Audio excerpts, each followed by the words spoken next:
میرے نبی سا ہے ہی کوئی نہیں، تیرے بابے تھے شاہ ہی کوئی نہیں، یہ مطلب ہے اس کا۔ یعنی ہم لوگوں کو قرآن و سنت کی تعلیمات بتاتے ہیں، یہ کہتے ہیں بزرگوں نے ہی فرمایا۔ جی بزرگوں کو قرآن و حدیث نہیں آتا تھا؟ جی حقیقت تو یہی ہے، لیکن یہ آپ بات سن نہیں سکتے۔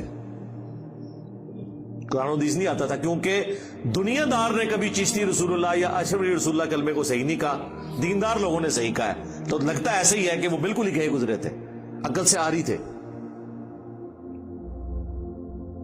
وہ جی کلمہ پڑھا ایک نہ دن جنت میں چلے جانا ہے، جی نبی الاسلام سے بھی ذرا پوچھ لیں، صحیح بخاری کی حدیث ہے، میری پوری امت جنت میں جائے گی سوائے اس کے جس نے جنت میں جانے سے انکار کر دیا۔